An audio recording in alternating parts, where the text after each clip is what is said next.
okay? When they remove the gallbladder, you will eventually have what's called a bile deficiency, okay? Now, bile is like detergent for grease or fat. So if you could imagine having greasy hands and washing your hands without any detergent, that wouldn't work, right?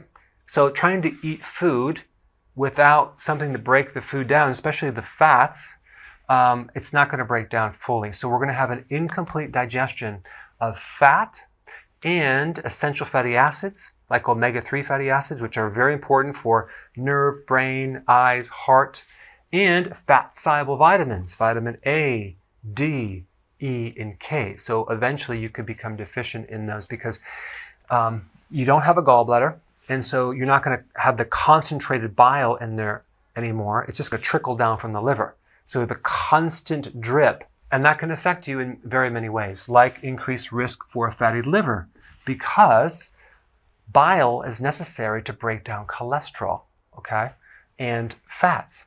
So your risk goes up with a fatty liver, unless you change your diet. You can have diarrhea or constipation depending on how much bile is coming out.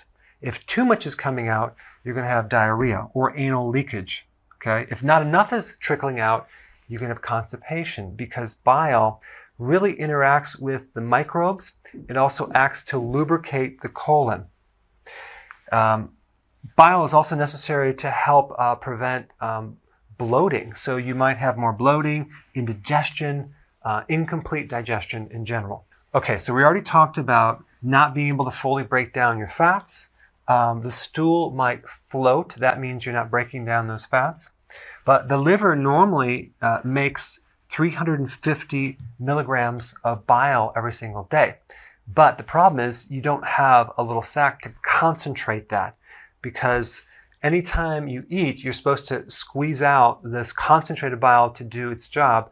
We have a diluted form of bile, which is a lot different.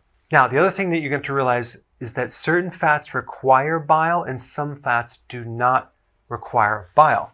And that's what you need to know about as well.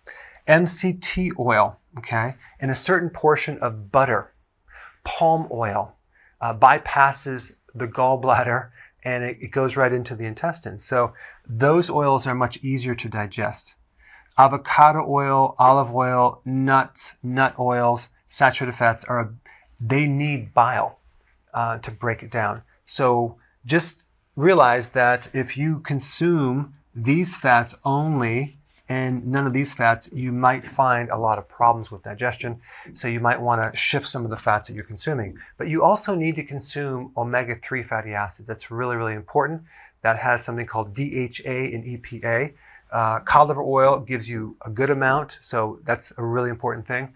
I would also recommend watching my video, I put a link down below, of all the things that will help output bile from your liver, okay? And you probably even want to get a bile salt supplement to help you. All right, thanks for watching. So I want to know about what you think about this video. So please comment below and tell me what you think.